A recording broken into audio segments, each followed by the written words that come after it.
All right, so we'll talk for about 15, 20 minutes each. We'll take questions. If you have a burning question during the talk, just ask us. I want to be sensitive to the fact that we're the only thing standing between you and a bar and drinks and food. So we want to teach, but we reflect the fact that that's coming up next. We have some disclosures. None of our disclosures are directly relevant to the topic we're presenting on infection. I'm very pleased to talk about my book for just a second, which we just launched, the second edition of the most comprehensive textbook in the world on anterior hip surgery, which I was pleased to be the editor-in-chief. So that's a new addition to the orthopedic educational world, and it's now published. So let's talk about strategies for prevention of infection. We all want no infection, so how do we get there?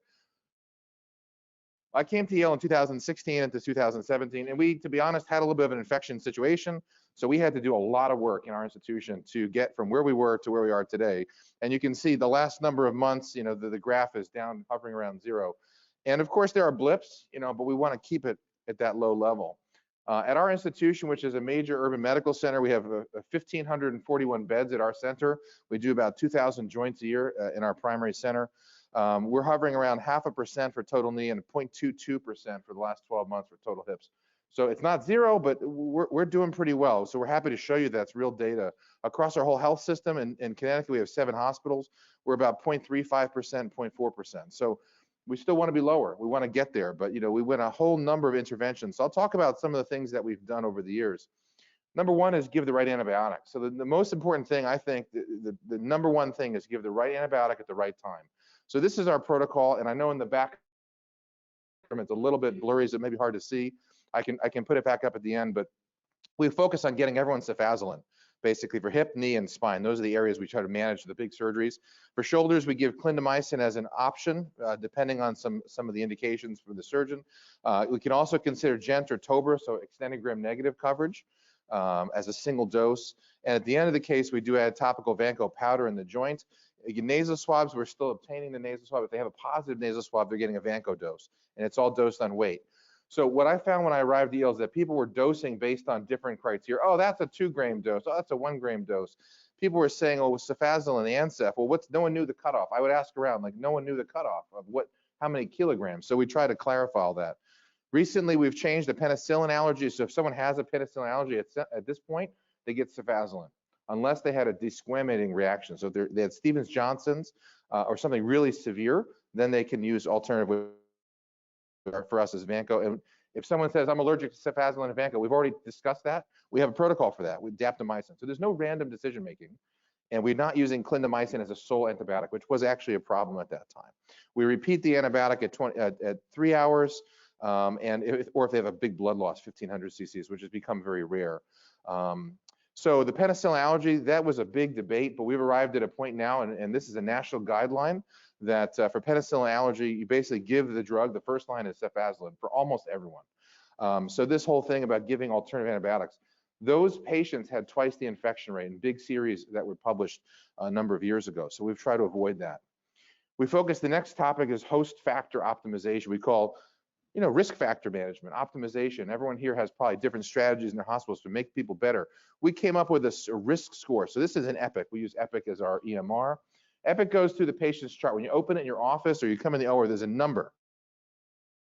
And that number has a green or red. So if they're above 5, it was a red. There's a higher risk for readmission or complication. We've actually just studied it. We're going to change it to 9 and 10. So 9 and under will be green, 10 and up is going to be red.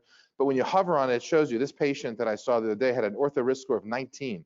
And it shows you they have a high BMI, CHF, diabetes, MI, anticoagulants on their list. All these different things, these elements, and we have different points assigned to, we had a consensus group with the nurses, the docs, we all got together and assigned different points. So this is how we come up with this.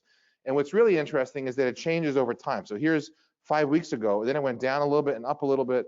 So when the patient has over many months and years, when they change their health and they optimize their health, the numbers can fluctuate. Their diabetes is under better control, the number comes down, fewer points, green. So we can actually visually create a risk score. And what I've noticed when I was doing outpatient bookings is that they're almost all green. And then the ones who are staying overnight or have more needs for intervention, nursing care, they're almost all red. And we take care of a lot of sick patients at Yale at a tertiary center. So some things in the OR. How many folks work in the OR environment, just by a show of hands? Okay, so a fair number just all inside the OR instead of just peri-op. So I talk about some things in the OR and some other topics. And we'll just talk about data and what we know about this. Surgical helmets, we don't want to blow air around the OR. So I tell people, take the battery out, only turn it on when you scrub in, the helmet shield goes on. Some of the newer helmets, it actually only turns on when the magnets are activated, when the shield goes on, which is kind of a nice invention, so we're not blowing around. We only want to touch the strike zone during the case. We don't want to reach under. I've seen, the residents, reach under and scratch their nose, and we don't want to do that. Don't reach around the back and scratch the back of your head. So we say the shield is sterile and the strike zone in the front. That's it. Just don't touch anything else. Gowns, we try to minimize rear opening. So we noticed a lot of folks, bigger, muscular, heavier folks, they wear a gown and the whole back opens when they do this. And then they turn around to gown someone, they're brushed up against the back of the tables. So we try to minimize the rear openings, and we have vests and togas now. So the vests are for standard gown, is a third piece that closes down the back. It's a little package like this, but it's a third piece to open. And then togas, Stryker has those Zimmers coming out with those for what it's worth. The shield goes on, it's all connected, it comes all the way down, and you zip up from top to bottom. I find those to be more comfortable. They're less tight around my neck, so I like those, but the bottom line is they cover the back. The surgical field, we want to minimize contamination. That's like the 101 level, right? We don't want to have any problems, but the problem we get into is if there's a delay. If someone's delayed in the OR, what do you want to do? Probably cover the kits with a blue towel or a small drape so that there's minimal passive contamination. Surgical basins can actually, that wet basin can get contaminated. There's a nice study showing that fluid is actually subject to passive contamination during the case. And the study that was done at Wake Forest, they put betadine, just open a packet of betadine, put it in the wet basin, that eliminated the contamination. So we use a dry basin for the most part, but if you're going to use a wet basin, consider adding betadine. It makes it a little hard to see in there, but it kills the bacteria, believe it or not. So just a little tip to think about. Post-op, we have occlusive dressings. I was using these back, about a decade ago. And data came out, this is from the Rothman group, Parvizi's group in 2014, showing with Aquacel at that time, that's what they studied, the infection rate was at 0.4% versus just standard gauze was at 1.7%. Another group, which is Geller's group in Columbia, they showed the similar findings, 0.3% with Aquacel versus 1.5%. That's 5 times reduction, just using a sterile dressing that you're not changing the dressing every day. Negative pressure wound therapy, the VAC therapy, that's become very popular. So I have a couple slides just to show you some data on that. Basically pulling fluid away from the incision, pulling the incisional edges together, and the term is closed incisional negative wound therapy. So a little bit of a busy slide, but bottom line, John Cooper is one of my colleagues at Columbia. He's very interested in researching this. So he's published on revision cases, 138 revisions, and they show fewer overall complications at 6.7 versus 26%, and fewer SSIs, 3% versus 18%, fewer deep infections at 0% versus 9%, and fewer reoperations. So really convincing data. Then they looked at other big surgery that they do is periprosthetic fracture, 69 cases. They found very similar, fewer deep infections, 0 versus 25%. That's a big difference. We know that this device costs a lot of money. At our institution, it's close to $475 or $500 to a negative pressure wound vac. However, in these cases, it's really appropriate. So I think that it's worth considering for the high risk cases, the revision, the infection, periprosthetic fractures. Deep joint space, primary total joint. What about betadine lavage? How many of you in your institution use betadine lavage? Oh, I thought there'd be more hands. I thought that was a slam dunk. No, okay. Maybe there will be at the end of the data. So this was at Rush. They looked at the large series for total joints, and they looked at a 3-minute soak, 1,800 cases, 630 hips, 1,200 knees. They had a 0.9% infection rate prior to the use, and then 0.15 infection rate. Many surgeons said when this first came out, I had just come to Yale, 2017 or 18 that this was published, and they said, well, this was a retrospective study. It wasn't really formally randomized. There's a lot of bias. Okay, well, there's no one making a lot of money on betadine at this time. Betadine is not a hugely profitable drug. But anyway, so they went back and they took that feedback to heart. So they went back in that same group, the Rush group. They did a prospective study of 478 patients looking at aseptic revision. So revision cases, high risk cases, and they were randomized to get 3 minutes of betadine or normal saline lavage, just standard lavage. And they had an infection rate of 3.4% in the non-betadine group versus 0.4% in the betadine group. So this was published in 2020. So this is now level 1 data. So they bumped the level of evidence up to level 1, and this is what they showed. Another study came out later on from Rothman Institute in Philadelphia, which of course, Ilda is the banner carrier for Rothman. She was one of the trainees that has just joined us from that center as one of their fellows. but they've done outstanding work at this institution with their database. They had 31,000, so even more data, bigger data set, primary total joints, and they said 2.4 times lower rates of PJI.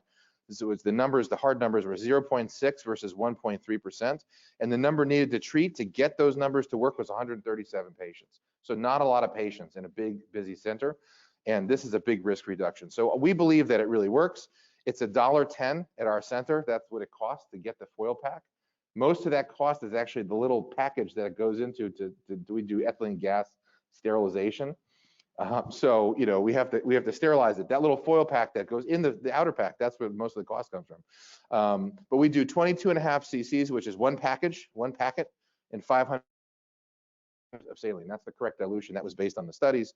We do 3 minutes. I look at the digital clock timer, and for us in total joints and hip fractures, it's the standard of care. I think this has made a big difference. We soak the deep joint before we close the fascia. I usually close the fascia with a barbed stitch and then wash again the superficial tissues before I finish skin closure. There's some other solutions out there. Just briefly, bacitracin was very common at one point in my training.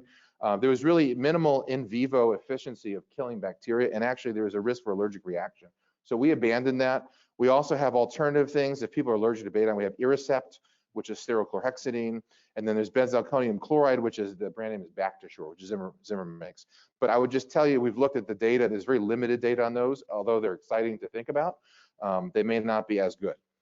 Other topics, I have a few slides, and then I'll kind of wind down. Is other SSI risk after COVID. We had obviously a major wave of COVID in 2020 and blips beyond that.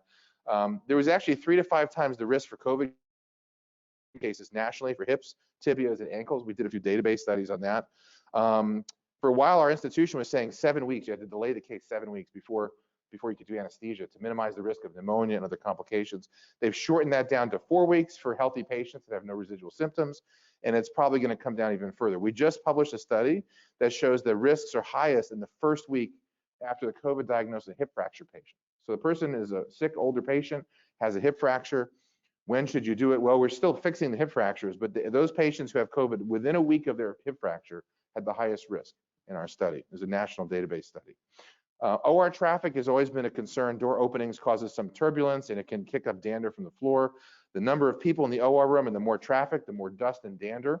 And there's some thought about using air filtration to minimize that risk. But we put up, like you all probably have signs on the doors, don't come in unless you really need to be in here. We try to use the inner doors once we start the outer doors. We placed actually a little thing. We placed the Avogard, the gel hand prep, in the OR, so that once you get your helmet on, you don't have to leave, open the door. And in our institution, it's the attending, the senior resident, the junior resident, the intern, the student, the scrub tech, that's a lot of door openings. So if we just get the helmets and everything's ready, you've already pre-scrubbed, you can just use the hand sanitizer in the room, prep, and then put your gown on. No more door openings. So that cuts things down a little bit. Another big topic that actually our nurses had brought up with us is normothermia, and there's a lot of excitement, enthusiasm about this. We have bear huggers, we have underbody warmers for the tables, but there's really mixed data, believe it or not, for total joints. So I can't tell you if it works or not, but I think it's a good practice to keep people warm. There's better data in trauma, so the bigger cases, bigger blood loss, you want to keep those patients warm. Spine and hip fractures, spine cases are long cases, so you want to keep them warm. They're on the table longer. The room environment, we mentioned filtration. That's definitely, there's companies out there that sell portable units. They can filter the air. And we try to schedule infections and revisions at the end of the day. So they have terminal cleaning after that, before the next day, so we can have clean rooms. We start our primaries. Barb stitches, we try to use those now for our fascial closure. So for me, I'm doing interrupted stitches followed by a running barb stitch in between those knots to really seal the joint. And I think that there's a big study that Dr. Antonia Chen just published looking at consensus study favors the use, especially for total knee. I'm sure they'll find the same for total hip. Topical Vanco is really controversial. Some in our center, some surgeons really like it, some don't. So we let people kind of decide what they want. There's some data in spine that showed no difference in SSI rates. But in total joint, a lot of the studies are sort of cohort studies. They're not randomized studies. It's hard to get a big enough study to cut down a rate of infection that's at like 0.2%. You'd have to have tens of thousands of patients. So that's hard to run a study on. Extended oral antibiotics, that's something we've gotten into. There's a few papers recently from Mike Meningini in Indiana who published on taking a week of antibiotics. And the question is, who should get that? So for us, we standardize it to the obese patient above BMI 35, smokers, patients that are immunosuppressed or have rheumatoid disease on steroid, for example, if they've had a prior PJI, as well as now recent data, aseptic revision. So even if I'm just changing a poly, if I'm changing a tibia or a femur, we want to put them on a week of antibiotics. They get their 24 hours of IV Ancef if they're staying overnight, and they go home with a week of cefadroxil, 500 BID, the generic cefadroxil. So that's our protocol. Oh, I should add diabetes in the previous slide. So if the A1C baseline is above 7, we consider that to be a higher than average risk. So that's our protocol. We finish the cefazolin, give them the cefadroxil for the 7 days. So I think that, based on all this data, everyone here and in your institution, I've given this talk to our surgical peri-op folks. Everyone is empowered. So it's like the Department of Homeland Security in the airport. If you see something, say something. If someone contaminates something, speak up. Everyone is empowered to speak up. You have a concern in the OR, speak up. We want to make it safe for the patient. So I think that, our rates as an institution that's a big, busy urban center are pretty good. But I'd like them to even be lower than where we are. So that's the quest to zero. I think dilute betadine lavage, I showed you all those data slides. It's really inexpensive and it's incredibly effective. You can use it in any OR, any ASC. And I think empowering our OR teams to speak up and pursue good habits and to improve what we're doing can really translate into lower SSIs. So we're all part of that mission towards zero SSI. So I'm going to stop there. Let's transition the microphone to Dr. Molloy, and thank you very much.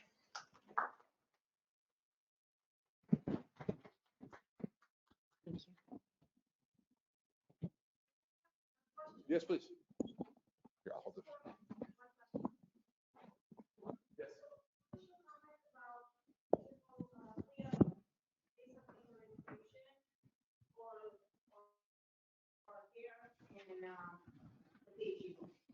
So nasal decolonization. So we're still doing the nasal swabs for MRSA and MSSA. So it's not a routine pre-op for overdose. So we're doing everyone gets one set of wipes for the night before, and they do when they check in with the gown, they do the morning of, we do nasal iodine. So we do those 3 things. Now, if their swab turns positive for MSSA, they get 5 days of hibiclens wash and mupirocin twice a day in the nostrils for 5 days before the surgery, plus the wipes. If they turn positive for MRSA, they get that protocol plus the Vanco dose at the time of surgery as a mandatory dose. Does that make sense? So it's kind of like, 1 way, 2 ways, and 3. So depending on the result, we have I could have included that slide. I'm sorry, we're trying to cut the slides down to be less time consuming, but that's our current protocol. So thank you very much. All right. Can you guys hear me? Awesome. So this is going to be more or less a conversation in the OR management, what the data shows and what you should be thinking about when you're in the OR. It's helpful that the majority of you, at least from what I saw in the hands, actually work in the OR, so you'll know what I'm talking about. So first of all, the good things about total joints. They make you happy. You can walk better. You have better ambulation. The rest of this all talks about bad things, but total joints are good. This is a good thing. People become happier after. However, as you all know, the rates of total joints are increasing. How many people here have some? No one has a joint. That's incredible. But as you can see, by 2040, look at those numbers. For total hip, up to 720,000, and for total knees, 1.2 million per year. Along with all of this, as you can see, the prosthetic joint infections are also expected to increase at the same rate. So why do we care about this? The number in terms of actual percentage of infection can be anywhere from 0.5 to 1.5% of infected joints. That's a lot of people. That means that if it's a revision surgery, it's even higher, up to 10%. And on top of this, the mortality is greater than 20%. It's the equivalent of having cancer. Think about that. And then money. Everything runs on money. So in terms of how things actually get infected, there's multiple things that you can think of. First of all, direct seeding, meaning something is happening in the OR, it is contaminated somehow, and in that acute setting, an infection can occur.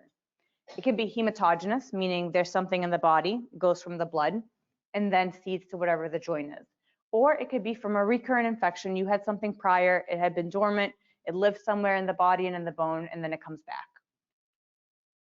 So now it becomes a question of what's acute, what is chronic? There's many different definitions of this, and honestly, for the sake of this presentation, we're going to consider chronic anything that has been present for greater than 4 weeks. And then there's also the idea of, did it happen in an acute setting, which is by the CDC less than 90 days, or how long have you been actually symptomatic for it? But what you should try to think about, if symptoms have been going on for greater than 4 weeks, or it has been greater than 4 to 6 weeks from surgery, and you've been like symptomatic the entire time, that should be a greater idea that maybe something's been brewing for a little bit longer. And as you can see, there's no consensus on what the actual timing is. So why do we care about chronic versus acute? Biofilm, that's literally a layer that grows on the implants. The longer that the implant is in there and exposed to bacteria, the higher likelihood there is that there's a biofilm. That means that us going in there and washing it out and doing all those different things that we saw will make no difference because it will still live. And even though we're treating you with antibiotics, the moment those antibiotics stop, the risk of reinfection is high. We use a certain diagnosis criteria. There's multiple of them. The most recent one, and the one that we follow within our institution, is the MSIS, or International Consensus Meeting, specifically from 2018. It's based on a point system. And as you can see here, there's major criteria, minor criteria. The details of it you can look up, but overall, based on the certain numbers that are read, if there is a higher percentage of those numbers, the higher likelihood is that you're infected. So what do we do first in terms of an acute infection? So remember what we said. Acute infection is you have symptoms for a very short period of time. It is very shortly after surgery. You have not created a biofilm. How many of you have heard of a DAIR? Not like truth or dare, but a surgical DAIR. Okay, so this would be keeping your implants, irrigating as much as we can, taking out the parts that we can take out, and then closing you back up, okay? So that's pretty much what it says here. It says plus or minus antibiotic powder, beads, that type of thing. So when you're sitting there and your surgeon's like, oh, give me the stimulant beads, give me all the powders, and they're all being put in, that is why. Because they're trying to kill whatever is there after they cleaned everything. The importance of this is that it's a very variable success rate. So it's anywhere between 30 to 90%. And as you can see, that is a very big range. That range is based on the type of bacteria, the type of cleaning that's being done, and the overall setup.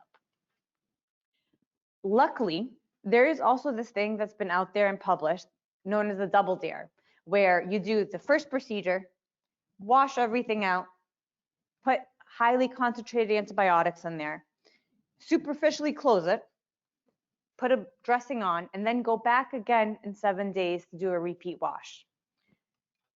Success rates of this can be as high to the 85 to 90%. So now we're talking about so this is the 2 stages that we talked about. So now we're going to talk about different things for more chronic infections. So chronic, remember we said greater than 4 weeks of symptoms. You've created some sort of biofilm, or there's a draining sinus. You know that this has been present for a while. So now we're looking at a 2-stage procedure. So what does that mean for you? In the OR, it means that we take out all the implants that are in there. We take out any of the additional things that can potentially have biofilm. So that includes, you've had previous ACL reconstruction and there's a screw in there. Unfortunately, it means you have to dig in and get that out. And then from there, you put in some sort of spacer. There's many different types of spacers. There's articulating spacers and there are static spacers. These spacers are antibiotic loaded cement, meaning you put high concentration of cement, of antibiotic within the cement. It's covering that area. And it is meant to pretty much make up the space of where the joint was taken out and elute antibiotic. From this position though, you're not done. So from there, that's stage 1. Then you undergo IV antibiotics, usually for about 6 weeks. And then from there, plus or minus, some people will stop antibiotics, give you a holiday, and then proceed with the replant. Some people will even aspirate. There's no great data showing that any of this is important or that it works. And then from there, assuming that the infection has been cleared clinically as well as in terms of the laboratory results, you proceed with your final replant. And that would be the final implants going in. And then from there, one of the data points that we've had specifically also at Yale is how long do you go on antibiotics after that? That is also an entire different thing of where there's no consensus. So something to remember. So the pros of this: extended local antibiotic period, you get 2 separate debridements. The cons are, it's 2 surgeries. Patients hate having spacers, especially if you give them a static spacer. Imagine a 6'5" man with a knee that's moving like this. It's a really big deal. As well, it is actually more expensive and medical risks are far higher. So the way this works in terms of the overall procedure, as we talked about, you have to remove everything that's there. Can any of you see this? For those of you who are in the OR, what's your favorite equipment to remove things? So you have the Morlands, you have the osteotomes. Yes, the slap hammer, your pituitaries. But that means that you have to dig for every little bit of cement. And then you place the antibiotic loaded cement, your course of antibiotics, and then again the timing, usually 6 weeks. So success rate, 91% at 2 years, 84% at 5 years. That's pretty good. However, things that are associated with failure, higher BMI, longer surgical time, gout, and certain bacteria. On top of this, 17% of patients who are planning on getting the second stage may never actually get it. So those results may actually be different. They may not get it because they die. They may not get it because they're happy with the way they are, or they've just undergone 2 surgeries. They expected only 1, and now you're telling them they're going to have a 3rd. And then think about this, close to 20% have additional procedures that they need to do. That's a lot. So now we talk about the newer thing that's kind of become more popular is a single stage. Do you guys do single stages in your institutions where you have explant, irrigation, debridement, full change of all the gowns, and then put a new replant? Okay. So what this means is you're going in there, it's a patient that you know what the bacteria is, they have good soft tissue envelope.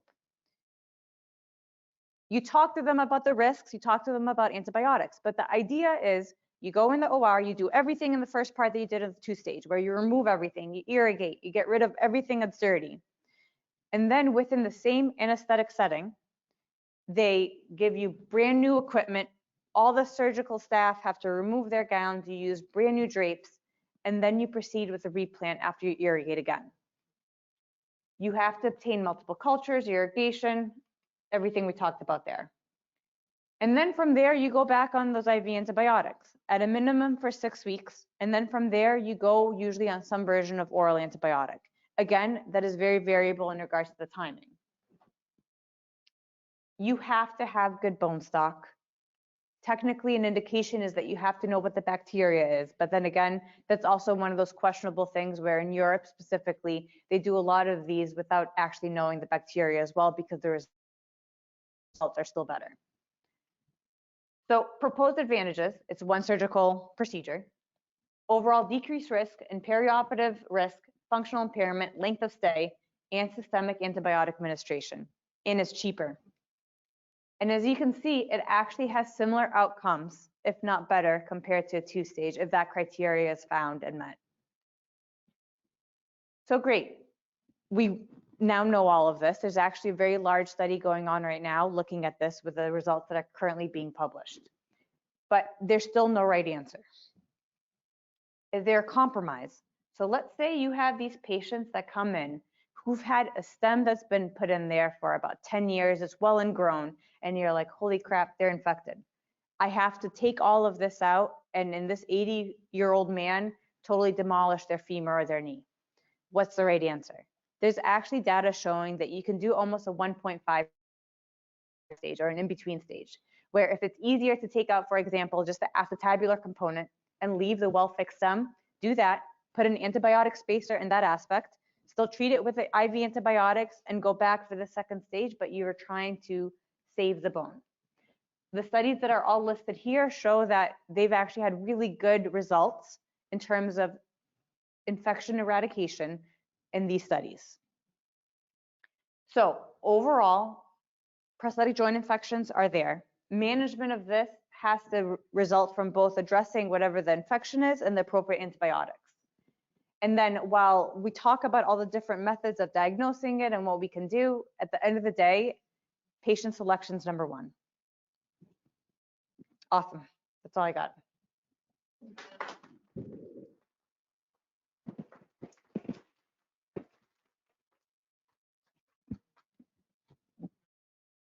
This is meant to be interactive, so please somebody ask questions.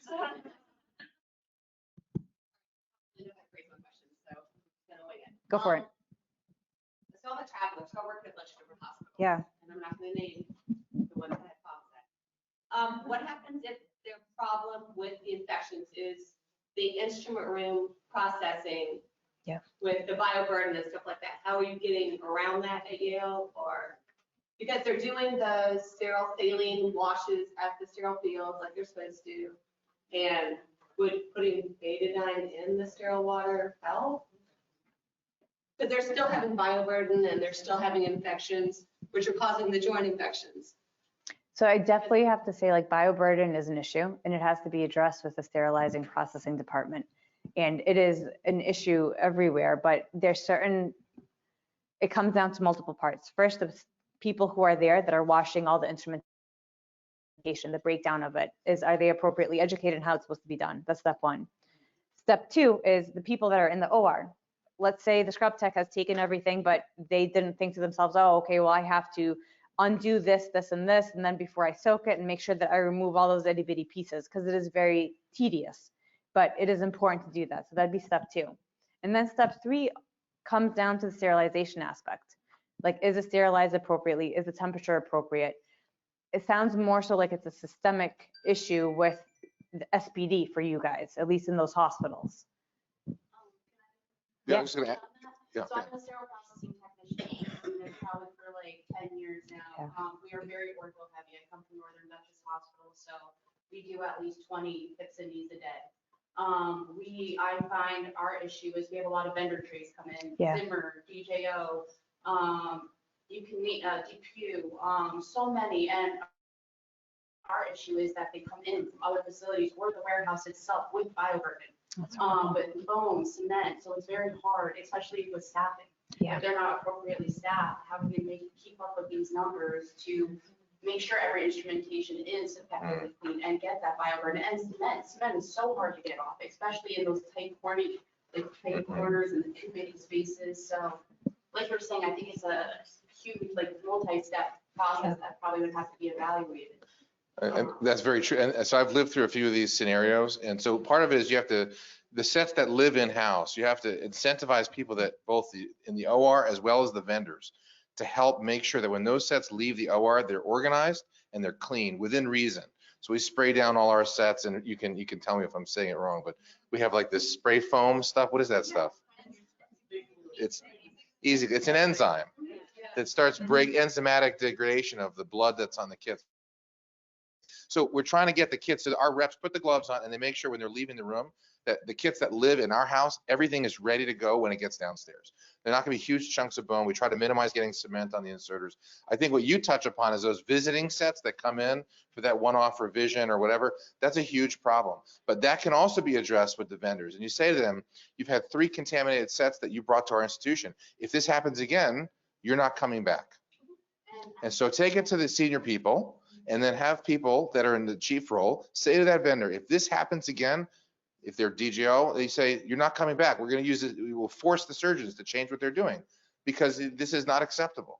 And they'll get the message pretty quickly, and they'll be part of the solution, hopefully, in a proactive way. Yeah.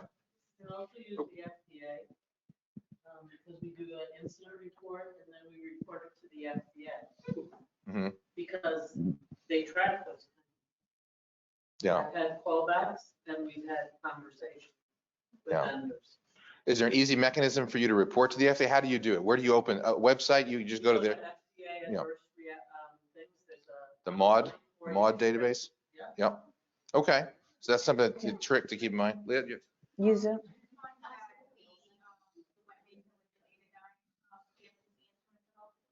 So I don't think the betadine really damages the instruments. It can reduce the visibility if you have something in there, maybe like a little hard to find, because it's like it's not clear anymore. But I think one solution is not using fluid. We stopped putting fluid in most of the basins and just use it. And at the end, we just clean what's in the basin. But we can see everything. There's no water sitting there, for 2 hours while you're doing your case. So that's one strategy. So yeah, please. What's your preference on prep, and does it vary between a primary and a revision? Prep, you mean prepping the case? Like, No, the surgical skin. prep. Yeah. Want to take that one? Yeah, sure. honestly, so what data shows is that you have to have at least 2 separate things that are done. So the way we do it in our institution is first you do some version of a chlorhexidine scrub. And then if you're using like DuraPrep or ChloroPrep is usually what we use, at a minimum 2 sticks, right? So it has to have at least one, you wait, dry, do the other one, wait and dry. Is there a difference between chlorhexidine and DuraPrep? No, I think the data has been shown. I don't think there's actually much of infection difference. Right. There's actually just a randomized study in New England Journal of Medicine that showed no difference between the two. So it's the dealer's choice. I like chlorhexidine, ChloroPrep. We have partners that really like DuraPrep because they think it's a little stickier when the drapes go on, which is fine. So they're both good, but it's just the meticulousness of the preparation, as Ilda was saying. And I think that, a lot of, Parvizi talks, I've heard his talks many times about how to prevent infections. Draping is one of the times where like you might contaminate your field. That's probably where a lot of the contamination, and I see this a lot. We have junior residents like not as meticulous. I see it and I stop the line and I say to them, we have to reprep because that drape came from the top of the knee down. Let's reprep. Just stop right there. It's worth the 3 minutes. But I can see in a busy place where you're kind of rushing and you're trying to move along, you prioritize moving along and not prioritizing maybe stopping for 3 minutes and redoing this. But that's, that's right. Yeah. That's right. I add an extra drape for that exact reason, because it's like when you flex the knee, it comes up too high. It's true. It's important that you say something, right? Because there's a big difference between operating with me versus operating with him. And the floor and the bed goes like this. She's much more talented. That's the main difference. The talent level goes up over to here. But you understand what I'm saying? Like, it's important. Yeah. Especially if I have like the taller surgeons that are with me, I feel really bad, but I'm like, listen, like you're going to be contaminated like right over here. We say it's never one thing. It's many of these factors that become additive in infections. And those of you who have done QI work looking at SSIs after the fact, it's like really hard to figure out like which one risk factor of the list that we come up with. We have an Excel spreadsheet. We look at every infection with like 30 different things. And you can't figure out, is it this one thing? Is it the SSI from the draping? Is it from the hemoglobin levels? Was it the body temperature? Was it the timing of the antibiotic? I mean, like there's so many factors. So the goal is to have a list of things that you do and do them right every single time, which is not easy, but that's the goal. Anyway, please. So as far as to answer a little bit of Ken's comment, those trays come in, but they're overwhelmed. As soon as those trays come in, they have to totally redo them, right? Yeah. And so there again, well, one other question, and then I'll go back to that real fast. Do you wipe down alcohol? Do you wipe down alcohol wipes before you prep? The alcohol will be down the hall at the end of the session. I mean, in the OR. Sorry, I got just distracted. Sorry. So with Parvizi, so like that was Parvizi's like prep. So what he did is you would literally take bottles of alcohol, douse it with alcohol, and then you're taking just straight up betadine, like the bottles of the betadine with your towel clamp, with the gauze, and you are painting the person. And then you drape them. And then after you put your IOBAN, you're taking another DuraPrep stick and doing it over it. And let me tell you, we're not allowed, I've asked at Yale to have alcohol. I think there was a fire incident at some point. Yeah. So at It is a Yale, real it's no risk. longer an option because I asked for We it. used to, when I was resident, we scrubbed with betadine soap, and then we did the paint, and then we used the alcohol to paint off the betadine. Yeah. So we get rid of the betadine, and then you'd have a dry field, but there was alcohol everywhere. It was a real fire hazard. Well, And- like, you're supposed to take it out of the room after you use it. Like, Yeah. you're supposed to put it in a trash can. Yeah. Or a trash can. But on the note of betadine irrigation, I've been at Akron Children's for 41 years. Years ago, Dr. Dennis Minor was using betadine. Yeah. in all his irrigation. But And then we do like tea water. Dr. Riley would be like, make my wash with tea water. Yeah. Well, they were onto something, but now there's data really to support that practice. But for the patients we have with chlorhexidine allergy, because that comes up now, what do we do to get the skin prepped at home? They can't do the chlorhexidine wipes. So what do you do? So I have them go to CVS or with a pharmacy, and they do sell those large pads, the alcohol, like the hand sanitizer wipes, and I have them wipe in each extremity with one of those big pads. So they do it like an alcohol wipe at home. And then we have ChloroPrep and DuraPrep. So we'll use the DuraPrep prep for them so that we're avoiding chlorhexidine. But that comes up. So we have to wash them. Yeah. Yep. Yep. Yeah, you got to scrub the surgical field for kids. We have hip fractures, we have trauma. You got to prep that extremity as if that's the surgical prep that you're prepping the surgeon's arm. It's the same for the field. That's exactly right. Yep. So I'm a nurse, but I have a lot of respect for STD because 41 years ago, I was telling him when I met her today, we were SPD, I worked for 11. When all the cases were done, I hand washed instruments. Yeah. We didn't have washer sterilizers. We literally, Oh, boy. spinal fusion, we were taking the bones out of the, wheatlanders and everything. But anyway, I think SPD needs to be invested in more heavily. We need to pay for their education. We need to make sure they're educated. Yeah, here. Compensated and compensated. And move them up the chain. They go from 1 to 2 to 3, the tech I 1, 2, agree. 3. That's really important to support them. Get them involved in your team. We have the lead participate in some of the QI stuff and the SSI programs because they have to see what goes on upstairs. So when they're trained, we try to bring them upstairs. It's a little tricky to bring everyone upstairs in the OR, but they got to see what, get these kids. You don't appreciate what goes on upstairs. So they have to learn that too. But that's a good point to like educate your team and get them moving along. There's Go a ahead. new question right here. Let's take a question. Going back,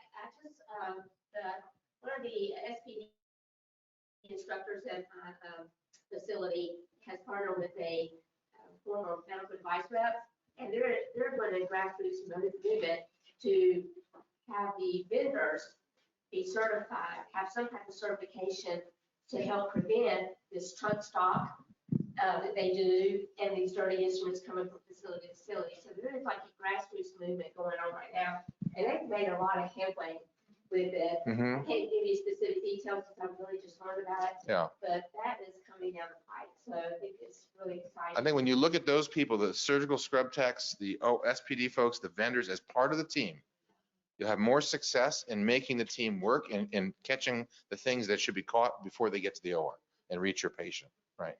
Did you have a question? Yes. There was a point when the sterile betadine was a shortage, and we were having difficulty what to give our service. We gave them Irrisac, but some of them don't like it. Right, sure. So we came about with the Zimmer experience fluid. Yeah, this next fluid or something. Yeah, would you recommend that? I've been asked about this. Some surgeons asked about that in our system. There's no real data on it yet. So I think we just have to keep an eye on that. And that's out there. They have internal data. They have white paper, so to speak. They wouldn't sell if they didn't have something to show the FDA, right? So there is some data, but there's no like prospective study data yet. So, that is designed to be sold for this purpose. And it came out in that vacuum era where we had no betadine. We got some betadine from Canada, and then Dr. Parvizi's company was that Surgery for. He founded that company that was making the sterile vials of betadine, the squeezy bottles. So, I mean, we found some solutions, but now we're back to sort of full stock on the various things. So we'll see. Yeah. It is a bit pricey compared to the pack. So we used it for a while and now we're back to the packets because we got a bigger supply, but we have both. But this tells you that maybe redundancy is important. Having multiple options for prep, multiple options for irrigation, and building in redundancy to these steps is actually really helpful. Okay, your question. So the other, everyone says it's SPD. But you have to get facilities to buy in that the water coming into sterile processing cannot be turn it on and not worry about it. Water testing has to be done normally annually. When you have floods, you have heavy rains, that's a retest. You have to look at reservoir water with heavy calcium and bugs like that, because it may be killed in the sterilizer, but they're doing the washing with their hands, not sterilizing. A lot to think about, So- a lot of steps, yeah. One additional thing that I will say, like, I agree, the stuff that we can try to control is all the instrumentation, how we clean it, the sterility of all of it. But I just want you to be aware that sometimes it has nothing to do with what you guys do. It's literally the patient, right? So one of the things that's coming out right now is just looking in terms of like gut permeability and the type of like infections that are associated with that. Having deficiencies with even something as vitamin D will put you at higher risk. So we should optimize all of this, but I will be the first one to say that it also part of it needs to go back to the surgeon as well as to the person that's being operated on. So your protocol is, are you optimizing the patient like 7 to 14 days prior to their surgery with like nutrition and stop smoking and like you do for the abdominal levels? So is it the same type protocol prior to surgery? So for all of our primary joints, there's a nursing team that's involved with this, where they go and speak with them. They find out what all their risk factors are. They have nutrition markers. They identify what is going on, and with a conversation with the surgeon, like, you don't go to surgery until those things are met. And I think some surgeons are a little bit stricter than others, but like for all of my patients, they do a urine nicotine test if they smoke. Until it's a negative urine nicotine test, they don't get surgical orders. If I have concerns regarding their nutrition, I'm looking at their albumin and prealbumin. If it's below 3.5 for an albumin, they're not going to surgery, and they're definitely having protein packets that they're drinking. Yeah, you have to have a hard stop. We have some surgeons that, oh, hemoglobin A1C is 7.8. That's pretty good. You know, they're pretty, and I'm like, no, 7.5 is a hard number. Yeah. And we have to tell them it's safer if we get you on, you know, the GLP-1 agent for 3 months and come back, or whatever agent. You know, it makes a difference. And we're telling them not to delay their surgery and cause them more pain, but to get a better outcome. It's in their best interest, it's in the hospital's interest, it's in ours and yours to have a strict protocol that we actually stick to. And that has to evolve over time with published data and so forth. But, you know, having a hard line and being able to say no is not easy, especially like if you're newer in practice, you want to get that case done, you know, and some of the senior surgeons, they just don't care anymore, you know, but you have to sort of have a program set goal, and the nurse have to hold that line, you have to hold that line, and the patients have to understand you're not trying to make their life difficult. We're trying to help them actually control their diabetes. That's really important. And if we can do that and then fix the joint, they're going to have double the outcome. You know, they're going to do even better, you know. Please. What's your hard stop on time frame with all the new shots for diabetes and weight loss and everything? So it's per anesthesia, but I think the newest recommendations that have come out is that it needs to be at least a week prior. So it's not like days. No. It's a hard stop. No, it's a hard 1 stop. week, It's hard 1 stop. week. Yeah. They And won't then do if the there's- surgery. Yeah. And then if there's any concern regarding specific patient-like characteristics, they will actually like do an ultrasound and check your gastric emptying. And if that is not to where it's supposed to be, the surgery does not proceed. I Yeah. think they have newer recommendations coming out, but one of the big things I think it's also important for this is post-operatively. Like you can't just have surgery and then be like, great, inject me, I'm ready to go. It's important that you have nutrition after surgery. You cannot be malnutritioned while you recover and heal. Like the wound needs to heal. So think about that as well. Yeah. Thank you very much. Have a great conference.